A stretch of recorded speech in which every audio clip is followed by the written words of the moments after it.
Merhaba arkadaşlar.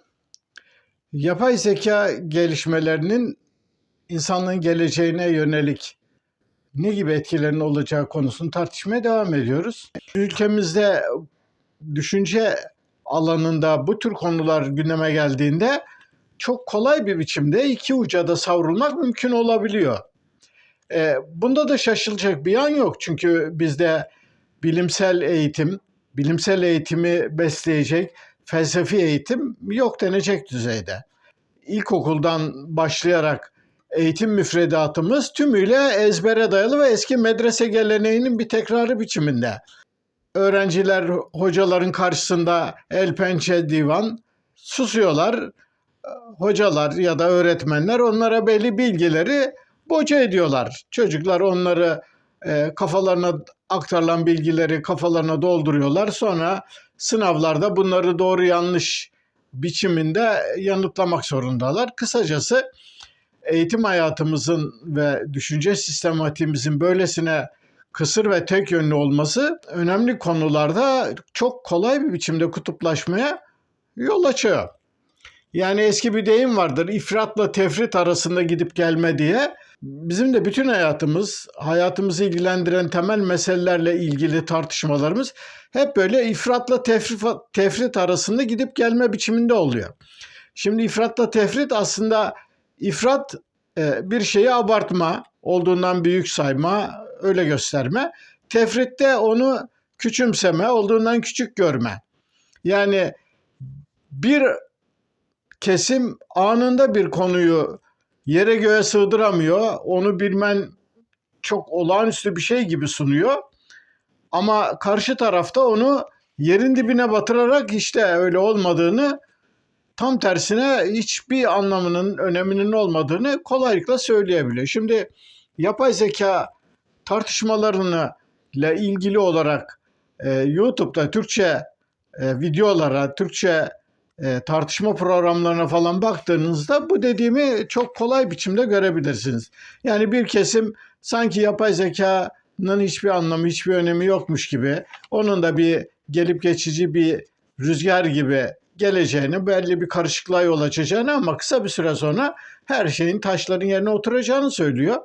Bir kısım ise artık insanların yaşamının kökten değiştiğini, yakında her şeyin bambaşka olacak, bunun farkında olmayanların işte gelişmeleri hiç anlayamadıklarını ve tamamen zır cahil olduklarını söylüyorlar. Yapay zekanın insan beynine eşdeğer ya da ona yaklaştığını söyleyenlerin aslında göz ardı ettikleri ya da bilmedikleri çok önemli bir gerçek var.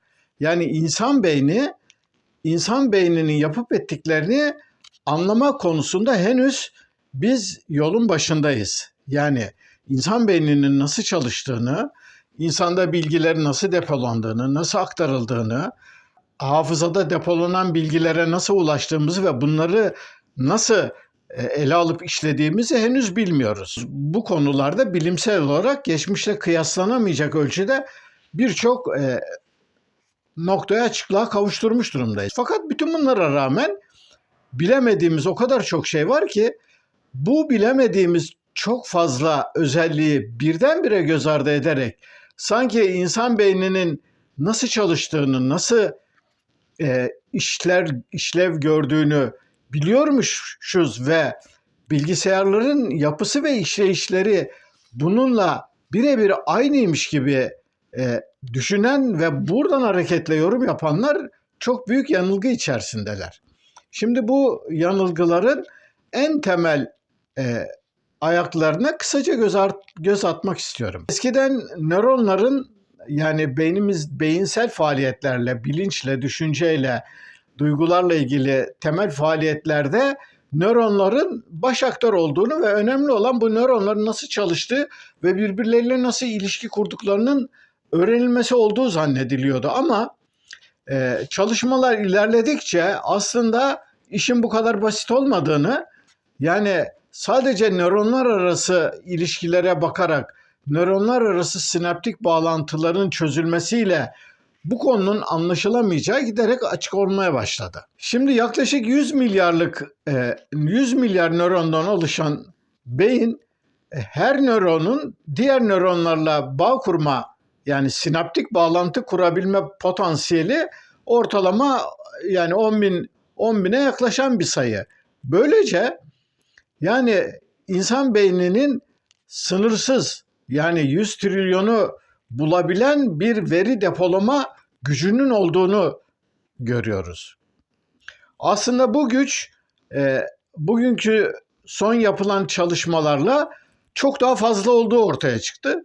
Çünkü beyinde nöronların dışında nöronları saran, onlara destek görevi gören, işlev görmeyen nöronları temizleyen yani çöpçülük vazifesi yapan, onları koruyan, onların birbirleriyle ilişki kurmalarına destek olan glia hücreleri var. Bu glia hücrelerinin değişik biçimleri var. Bunların içerisinde astrositler denilen yıldız biçimli glia hücreleri de var. Bütün bunların sayıları da aslında geçmişte nöronların yaklaşık 10 katı olduğu falan zannediliyordu ama son çalışmalar bunların yani nöron sayısı kadar glia hücrelerinin olduğu, belki biraz daha fazla olduğu falan söyleniyor. Neyse önemli değil yani nöron sayısı kadar glia hücrelerinin olduğu ve bu glia hücrelerinin nöronların çalışmasında doğrudan etkili oldukları ve birçok alanda, birçok konuda işin içine karıştıkları ve onlarla birlikte beyindeki faaliyetlerin yürütüldüğünü düşündüğümüzde insan beyninin veri depolama kapasitesini aslında neredeyse sınırsız olduğunu kabul etmemiz gerekiyor. Yani o kadar büyük bir potansiyel ki bu potansiyelin nasıl oluştuğunu ve nerelerde depolandığını henüz bilmiyoruz. Şimdi bu açıdan baktığımızda yapay zeka ve süper yapay zeka ya da bir adım ileri giderek kuantum bilgisayarlarını falan düşünelim. Bunların veri kapasiteleri, verileri işleme güçlerini ve potansiyellerine baktığımızda bunlar da neredeyse insan beyni gibi sınırsız denilebilecek bir güce erişmiş noktalar. Yani bu açıdan yalnızca bu açıdan baktığımızda gelişmiş süper bilgisayarlarla, yapay zekalarla insan beyni arasında bilgi alıp işleme potansiyeli bakımından bir fark yok. İkisi de neredeyse sınırsız depolama ve işleme kapasitesine sahipler. Burada bir sorun yok. Fakat esas sorun bu iki sistemin çalışmasında, işleyişinde ve işleyişini sürdürme biçiminde. Yani insan beyni evrendeki bilgi alıp işleme mekanizmaları, sistemleri açısından benzeri görülmemiş olağanüstü verimlilikte bir organ. Yani şöyle düşünün, 100 milyar nörondan oluşan insan beyni biliyorsunuz yaklaşık 1350 gram civarında bir sıvı pelte şeklinde bir organ. Bu organın çalışması, günlük çalışması için gerekli olan enerji miktarı yani en son benim okuduklarımda 20 watt falan. 20 watt. Bir beynin günlük çalışma enerjisini sağlamak için bir yaş pasta dilimi ve buradan alınan kalori ona yeterli hale gelebiliyor. Şimdi bu açıdan baktığımızda insan beyninin böylesine verimli ve olağanüstü tasarruflu bir biçimde çalışmasına karşılık yapay zeka ve bilgisayarların çalışmaları çok daha pahalı ve maliyetli. Yani aradaki fark yaklaşık 1 milyon. İnsan beyni olabilecek en az miktarda enerjiyle olabilecek en fazla verimi çok kolay bir biçimde sağlayabiliyor. Yapay zekanın olağanüstü veri işleme kapasitesi ve hızıyla karşılaştırıldığında yapay zeka araçları insan beyninden çok daha hızlı, çok daha verimli. İnsan beyninin yavaşlığını şöyle tanımlayabiliriz. Yani bizim beynimizde herhangi bir konuda beyinden duyu organlarına ya da hareket organlarına bir sinyal gönderildiğinde bunun hızı en fazla işte saniyede 120 metre falan. Yani bir yarış arabasının hızına denk falan olabilir. Oysa ki yapay zekada bu tür sinyaller neredeyse ışık hızına yani 250-300 bin saniyede 250-300 bin kilometre bir hızla ilerliyor. Şimdi bu açıdan baktığımızda insan beyninin çalışma hızı süper bilgisayarların çalışma hızına karşılaştırdığımızda insan beyni kanı gibi çalışıyor. Yani ışık hızıyla çalışan bilgisayarlara karşı insan beynindeki verilerin işlenmesi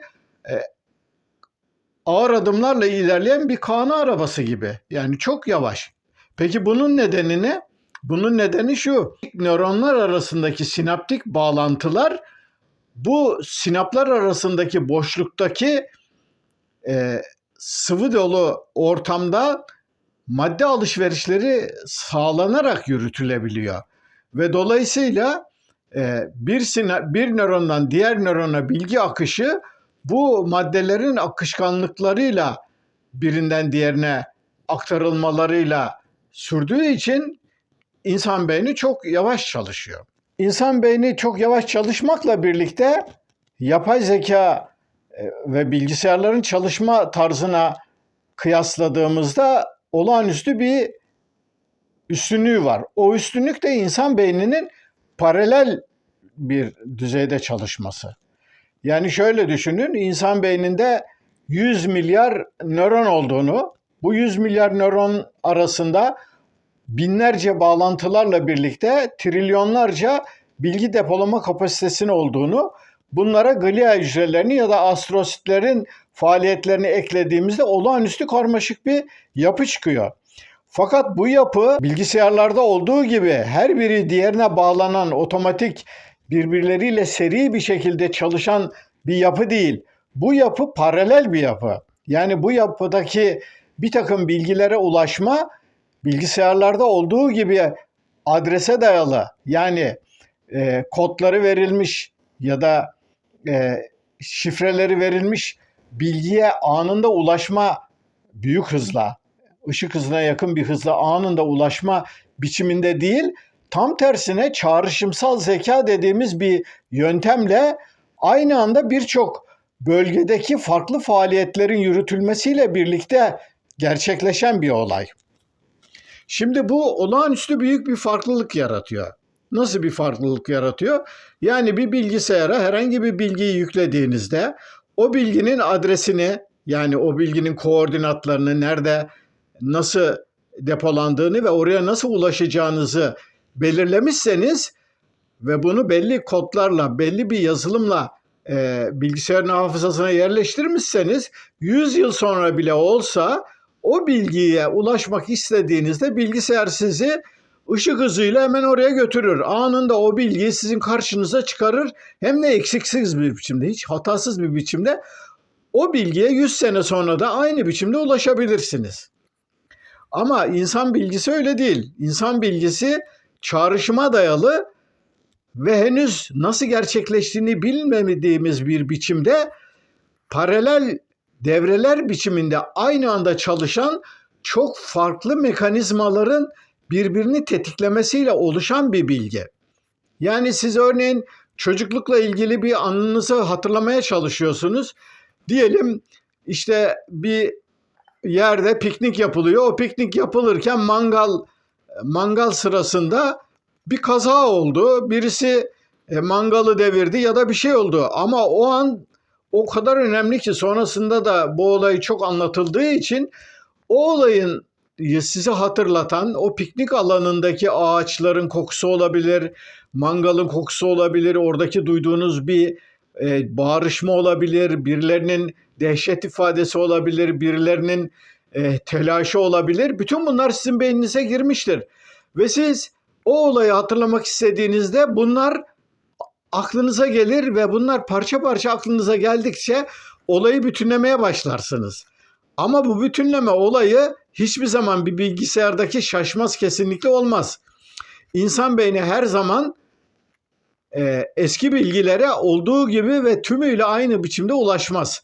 Çağrışımsal yöntemlerle ulaşmaya çalıştığı için hep birbirini hatırlatan mekanizmalar biçiminde olur ve bu hatırlatmalar her zaman geçtikçe unutulmalar gerçekleştiği için boşlukları doldurmaya başlarsınız ve dolayısıyla artık geçmişe doğru gittikçe anılar belirsizleşmeye, sisler arasında kaybolmaya başlar ve bu durumda beyniniz eski anıları size yerlerine yenilerini doldurarak sunmaya başlar.